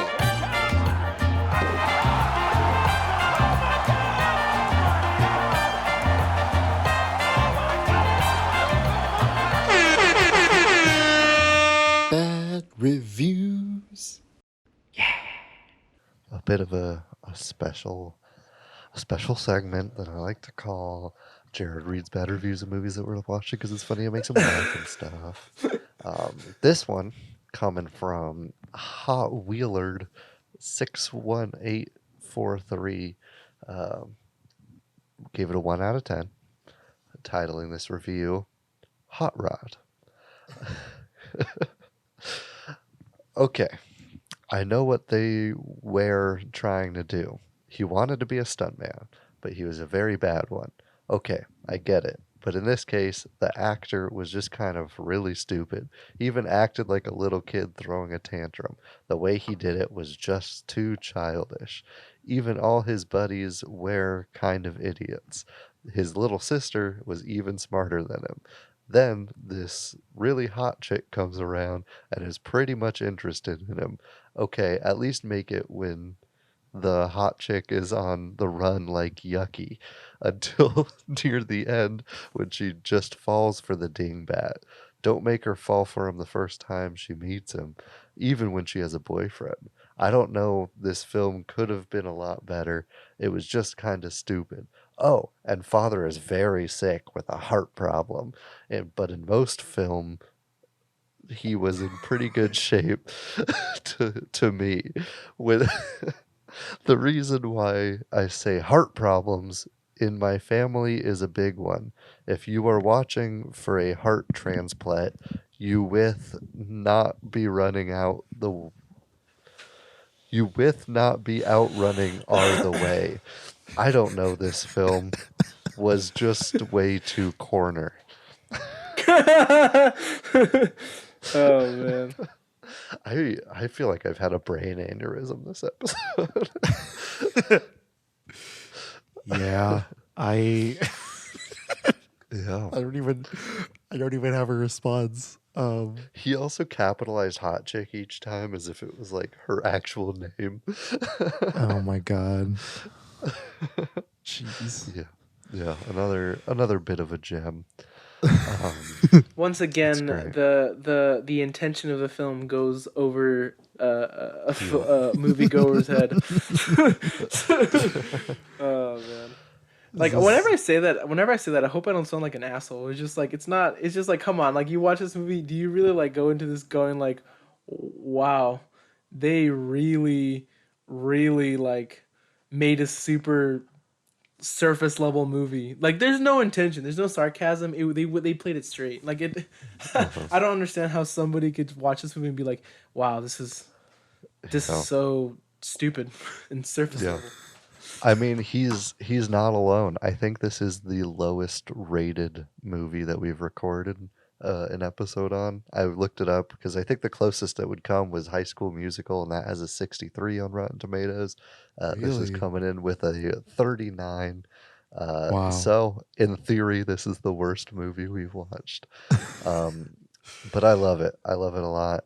Yeah. Hot Rod follows the story of Rod Kimball, wannabe stuntman, played by Andy Samberg. It's kind of the first Lonely Island joint, directed by Akiva Schaffer and starring Jorma.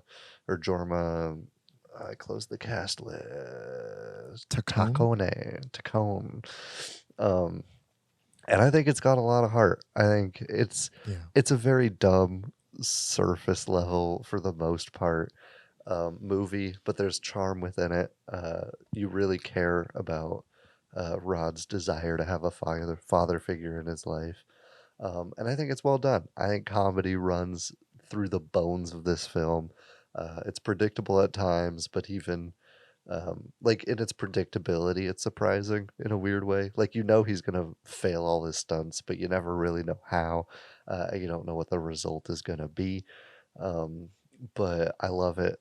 The Jorma, Akiva, and Andy Samberg have a direct line to my funny bone. I guess for the stuntmen of the film, they gave them prosthetic noses to match Andy Samberg's giant schnoz. But Akiva made them even bigger than Andy Samberg's just to fuck with him. And so, like, everything about this movie is hilarious. And I love it so much.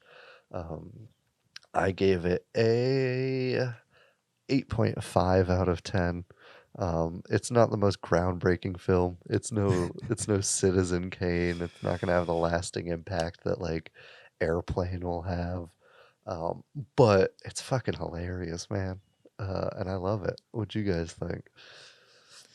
I mean, it's definitely funny. There were moments that I think, like, for me, for the sake of comedy, kind of took me out of the moment. And I think that's like most of the movie, for like not most of the movie, but like the movie itself has like a lot of like moments where you're like not expecting anything to really happen, and then out of nothing they just create some some joke out of it that The heartfelt would make me cool laugh. beans. Dude, that part genuinely, like, I thought there was something wrong with my TV because I was watching it, and then all of a sudden it was just like, cool, beans, cool, beans. And it was just, it was really strange. Beans. Definitely, and then definitely, like, obviously it's a satirizing of, like, the 80s kind of, like, style of movie where, like, you have these montages and, like, super melodramatic. I love the scene where Andy Samberg is, like, furiously, like, angry dancing. It's in a forest. It's insane. It's funny. And then obviously his interaction with, how do you say her name? Isla? Is it Isla Fisher or Isla Fisher? Isla? Okay, Isla Fisher. I love their first interaction. Obviously, very reminiscent of, like, the Spider-Man MJ, like Peter Parker MJ scene. I love when he's like, "You look pretty," and she's like, "What?" And she's like, "I said you look shitty. Have a good night." Bye, Denise. That scene was hilarious. I love the ongoing feud between him and Ian McShane. It's super funny. He's just, like, trying to keep him alive just so he can kick his ass. And it's so funny. But yeah, I think Bill Hader and Danny McBride, they're fucking hilarious. I think they're great. I will say that, like, once again, the movie kind of, like, becomes a little too, like, almost a little bit kind of, like, drifting on, like, parody movie in a way, like almost like the OG scary movies and whatnot. And occasionally I would feel kind of like, oh gosh, this is kind of weird, like, in a slightly negative sort of sense. But for me, if I did enjoy it as a whole, it doesn't overstay its welcome. I think it's because it comes just under an hour and a half. But that being said, I'll give it a 6.7 out of 10. Nice. I'm actually the opposite as Renato. I'm criticizing the movie because I wanted it to be longer. I gave it a 7.4, but I also really enjoy it. This is my third watch for this one as well. This is the first time I've had all three be a third watch. Wow. Iconic episode. Yeah. Yeah, I the first time I watched it, I felt the same as the majority of people. I didn't really connect with it. But then the second time I was like, "Oh, surrealism." And then I got it. I was like, "Okay, cool. We're good. I'm in now." And I love the like the surrealism kind of cuts through the themes of, like, perseverance and the satirization of masculinity. I love that you can see that satire in the relationship between the fathers and sons, in the relationship between friends, and the relationship Rod has with himself. Like, it's ultimately a hero's journey of self-acceptance. And like, even though they make fun of the hero with the mustache, the man with the mustache, the manly man, he ends up fulfilling that and ends up rising above his hang-ups and his insecurities. And it's all to spoof this 80s, like you guys said, hero sensibility. I really like it. I think the stunts in Hot Rod are legitimately great. I think if I had to criticize anything, it's just that I wish it was like 5 or 10 minutes longer. Because there, like, especially in the first act, there's a lot of awkward editing where I feel like they shaved stuff for time. Yeah. And I definitely, because I forget the name of the original writer, but she writes for South Park. Like, there's no way that those scenes didn't have more to them. It's possible that I'm wrong, but I'm also not a fan of Richardson. I don't think I've laughed at any of his scenes in any of my watches. However, Andy Samberg, absolutely brilliant. We have not mentioned him yet, but Bill Hader in this movie is hilarious. I absolutely love him. I think he has the line where it's like pools are really effective at holding water. There's so many great quotes in the movie. Like, even just in the very beginning, Danny McBride's like, I'm gonna go drop some dumpage. I found these fireworks in the bathroom, guys. Want to light them up? I'm gonna go set them up. There's the scene right before his first fight with Frank. Ancestors protect me. Yup. May they protect you. And then when Frank tackles him, he's like, "Never sneak up on a man who's been in a chemical fire." Chemical burn. I love the I'd rather die than live in a world where I can't kick your ass. Like that's the heart of the movie, man. It's so it's so dumb but amazing. When she's talking about the taco and the thing, she's like, in a fair fight, grilled cheese would win, but if it's prison rules, I'll take the taco. He's like, wow, that's pretty racist, but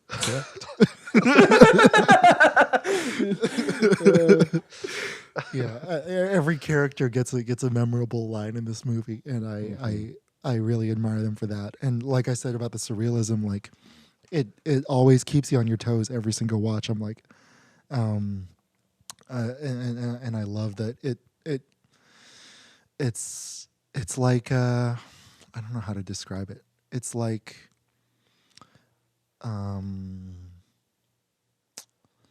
it's like peanut butter and jelly, like the masculinity spoof and the surrealism. Like they're completely different items, but when you put them together, you get the magic of Hot Rod.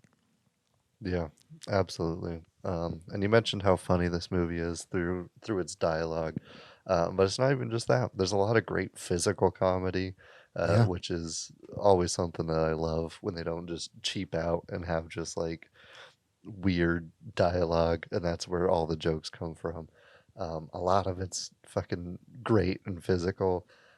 They'll build bits up for like whole scenes and across settings, like when Bill Hader gets fucking piece of metal lodged in his eye and he's way too chill about it. They don't show you it for a while, and then when he turns, it's so fucking hilarious. Or the scene that Renato mentioned in the woods, which I think is my favorite scene. The stunts are weirdly so good and better than anything he's done. He's doing like whole gymnastics routines, and then the falling is way too long, and like the stunts in the falling scene are just as good as any of the other stunts, if not better, because the falls like over the cliffs are huge. Like they're dropping way too far. I don't know if it was like a dummy or like a stunt man, but it's all real, guys. I asked, or I didn't ask. I asked Andy. I watched this. There's Corridor Crew on YouTube. They do like this stuntman react thing, and one of the guys, one of the stuntmen that they bring onto the show was like, I talked to the guys who did Lone Survivor. And they did the same technique where basically you just take it section by section and you just have to throw yourself off the cliff into a crash pad. And you gotta they just put pads on the trees to hope that they don't kill themselves. Yeah, and that scene works like because it is real people and you like buy into it. But also how big the falls are. Like if he was just rolling, it wouldn't be as funny. But they're dropping like 15 20 feet each time. And he's fine. So over the and he's top. just fine. And he's just fine at the end of it. He's just like, fuck. And so like the movie's just not afraid to like have those big impacts. Like Andy Samberg breaks his leg on the stunt in the first scene. Like they go that extra mile, and they're not afraid to like have the hits and like really really commit to the comedy in this. And I think that's why it speaks to me so well. I love it. I agree. Actually, that specific hit won a stunt award, the 2008 Taurus World Stunt Award for hardest hit. Because you feel the impact on it. Yeah, you do. The stuntman, the plan was to have him hit the side of the truck, but instead his momentum carried him too far over, so that's why he broke his leg. Was he wasn't supposed to hit the ramp on the other side. That's great. Cracked his feeling. Yeah, that and the RV hit are like the two biggest impacts in the movie. So perfect. He hits it so hard the door opens on the other side. It's so good. And fucking Danny McBride just beating the shit out of the guy. I go to church every goddamn Sunday. Yeah. You're letting out the demon in me. Yeah, Danny McBride's just constantly pushing everybody, and it's great. But all that said, like, it's dumb. There's weird stunts, dumb dialogue, like the grilled cheese scene. But at the core of the story, there's a heartfelt story. Like it's got real, genuine emotion to it. Rod Kimball's father passes away at a young age, and so he kind of latches onto this idea that his father was, and he craves a father figure so badly that he's willing to put his life on the line to save it, to kick his ass, sure, but also to like earn that connection with a dad. And I love that relationship between them. I think Frank genuinely cares for Rod, and this is his way of like bonding and being able to have some father-son time in this weird situation that they're thrown in, that's like hyper masculine, because in this world you can't show that soft spot, so he shows it by like having this weekly or sometimes daily session where they just hang out and try to beat the fuck out of each other. And it's like weirdly sweet in a way. you know what I will say, like for me it almost feels like Frank and Rod, like they kind of like it almost feels like Frank is just giving in because Rod is like that. You know what I'm saying? Because like Frank within himself also is very like there's a very like, well, when they first find out that he's like dying, right? Rod's like brother is like there and he's like hugging him and like he's weird to like petting him and stuff. Like it's not to say that Frank can't be ooey gooey. It almost feels like Rod is keeping himself from doing that because he's like, I'm the stepchild. I have to earn earn the respect. Because like I feel like the whole time Ian McShane, like the acting that he was doing, it almost felt like he was like watching Rod say this shit and he was just like, okay, well, if he wants to fight, I guess I'll fight him. If that's what he wants to do. And that scene, you get the feeling that he's like, he is just doing it for Rod, like, because he gives Rod an out. He's like, oh, I'm dying, like, let's just enjoy the time we have together, like, let's be normal. And Rod's like, no, and he's like, okay, fine, I'll like keep giving you shit. Exactly. It's almost like he's like the indirect like fuel where he's just like, go, okay, fine, if this makes you happy, go do it. you know. And it's kind of crazy because like everyone in the movie is like they're acting as if they were in a surreal comedy, but Ian McShane and Sissy Spacek, who play the parents, they're both acting like they're in a drama, and it works so well because you take them like totally seriously, and they're both dramatic actors, and like to this day I can't figure out how they pitched this to Sissy Spacek to get to get her in the movie. I remember watching an interview, and Ian McShane was saying, "Was like, yeah, I just wanted to do something dumb after Deadwood." So I was like, "All right, cool." He was great. He was great. I don't know, the charm to it, just pairs super well with the nonstop comedy. They get a joke out of everything they fucking can, and it's just a little match made in heaven. And I don't know why critics hate this movie so much. Oddly enough, Roger Ebert loved it. He gave it like 3.5 stars or something like that. I think it's just because like surrealism is so hit or miss. You know, because like a lot of people don't necessarily go like, oh well, this was a surrealist movie. Because I think like when people think surrealism, they think like psychedelia or like Dali or something like that. They don't think David of like Lynch. they don't think of like absurdism or in the sense of like comedy. Like for me, I think that was my problem watching it. Now that I'm thinking about it, maybe my issue was the fact that I didn't really go into this expecting surrealism. Instead I just went in there thinking it was gonna be like a straightforward Andy Samberg comedy. But I mean, I've seen Pop Star, so I should have, Pop Star. Like I shouldn't have felt like confused at how what was going on. But when I was watching it, I was like, this is so odd. Like I don't. It's odd. Not to say that like it was like it's a bad thing, but like some people can go in there going, well, that was absolute shit. Like why the heck did they decide to do that? Like Why were they singing about beans for like 4 minutes straight? Exactly. Wait, was this your first viewing? Yeah, this is my first time watching it. Like that explains like so much. Okay. Like I was so like I mean not to say I was confused, but I was after that Cool Beans part, I was like, okay, now I have to like legit be on guard for something happening.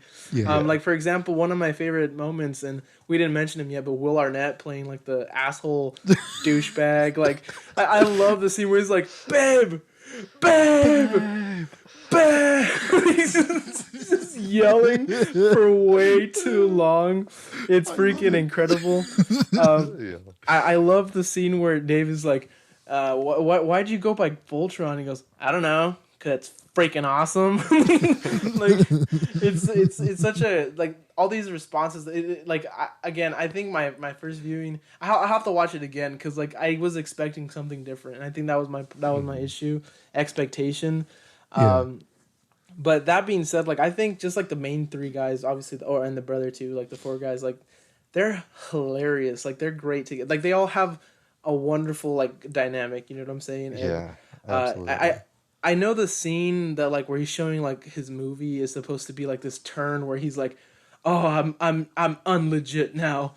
I will say like I actually kind of like I felt a lot of that heart in that scene, like when he's like realizing that he's a joke. Like I don't know what it was, but I genuinely was like, wow, that was sad. Like that was really like imagine working so goddamn hard at something that you love only to find out that you suck at it and everyone laughs at you for it. And I don't that scene was really well made in that sort of sense, and I actually really loved it. And I love his reaction. Andy Samberg does such a great job reacting with his face. Like he has such a doughy face. Like, he's able to do the best example of it is like when he's crying and like his brother comes in and he's like, "Get out!" It's so great. It's great. That movie scene is interesting too, because like the way people receive that movie is kind of how people receive Hot Rod too. They're like, "Oh, this is dumb. There's nothing to it. We're laughing at it rather than with it." So it's weird. It's weirdly meta in that moment. Yeah. I would say that like almost like the director knew people weren't gonna like it. You know what I'm saying? Like it almost like he felt like he was like, yeah, this isn't gonna land well with some people. They predicted it was gonna be a box office failure. And it was. They were like, we're not gonna make any money, and the critics aren't gonna like it. But actually, what happened was like Lorne Michaels just because it was originally supposed to be for Will Ferrell, like it was going to be a guaranteed success, and then they completely restructured and redid the movie's tone and stuff. I think that despite the flaws, like it stands out because of that uniqueness, and because that there's this extra layer for me at least, watching it for the third time. There's this extra layer watching it and watching that scene in particular, watching the Too Legit to Quit scene. It was so good, so good.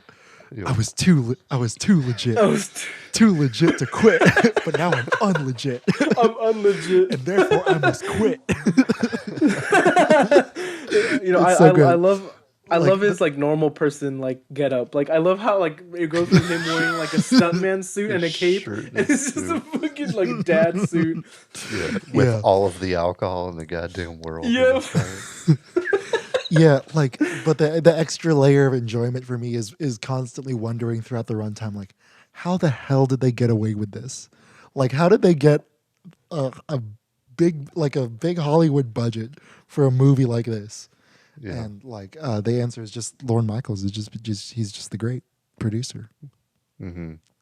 Yeah, and even the production of it. You mentioned the editing.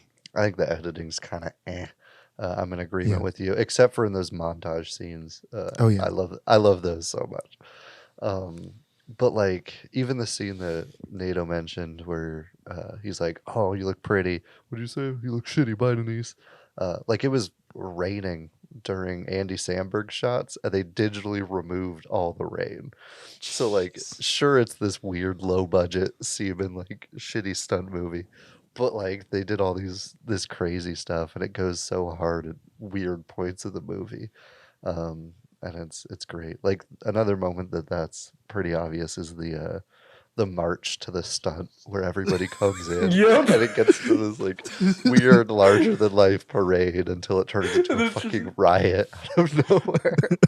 I love that they give you like their reactions. Like it's not like they don't just forget about it. They're like, did we cause that? Like what the hell just happened? Kind of intense back there. And then you get another bit with Danny McBride out of it. But you get these like crazy moments where they make you believe it's this micro budget movie, and then they flip that to get a joke where it's like huge. They put all their budget into certain scenes to get that payoff. And I think it works super well. You know, it reminds me of like the Pink Panther movie with like Steve Martin, where it's like don't get me wrong, it's for me it's a funny movie. But like the whole movie, like you feel like, they didn't really spend a lot of money on it, like other than like for locations and whatnot.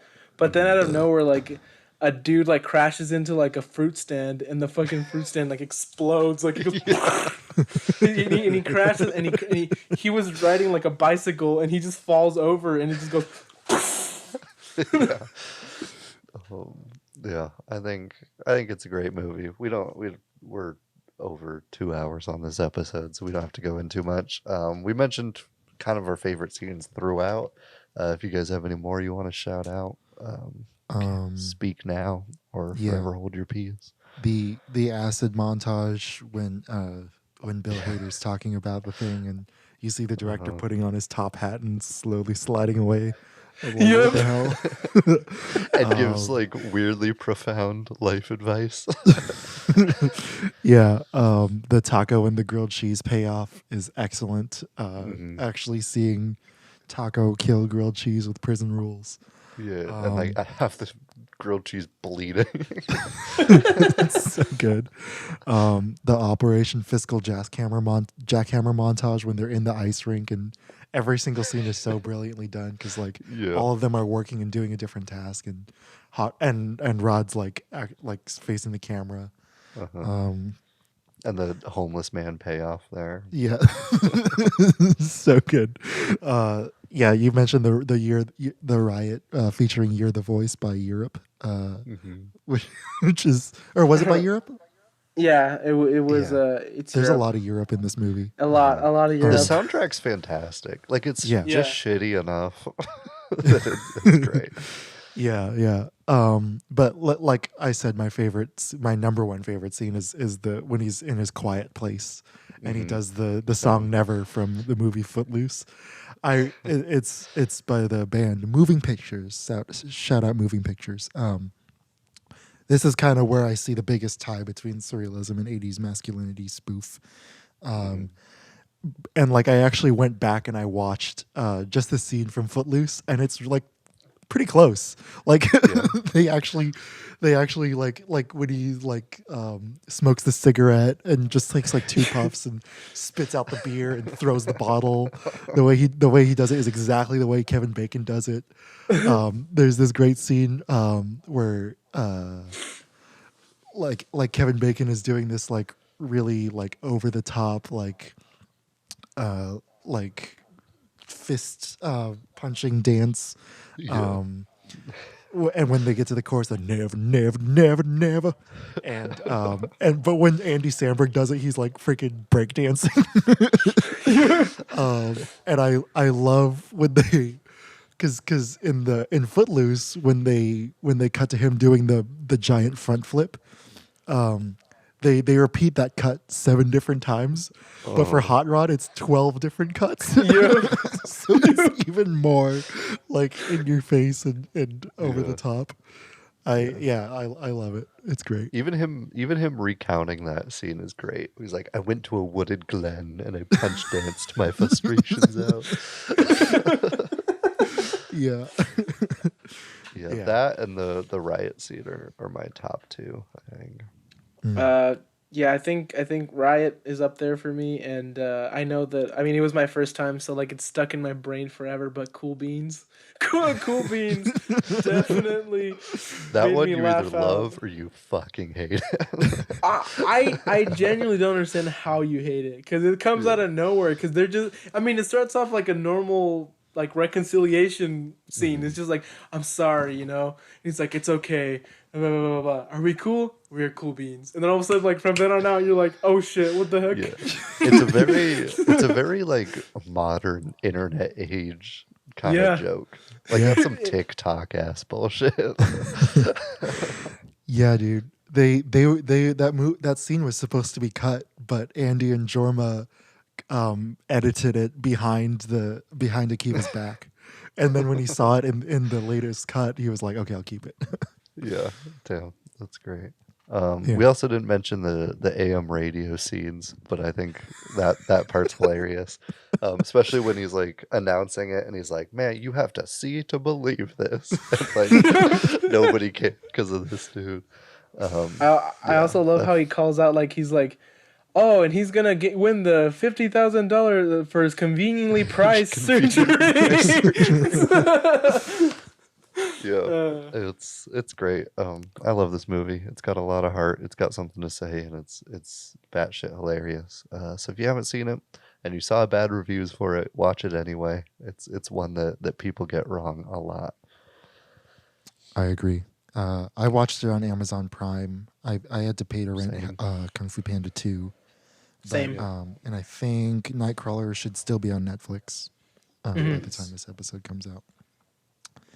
And you can find Footloose on Hulu. Yeah.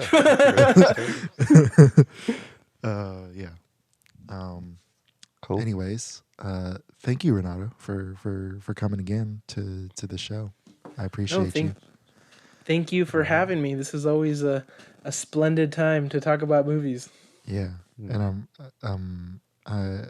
if you guys don't know, we've mentioned it a couple times in Renato's previous appearance and on the show. But please check out Listen to This, the podcast, on all of your favorite podcast platforms. And you can check out Renato on Instagram as well, and Listen to This, the podcast, where you can hear Jared and Renato talk about a different album every week.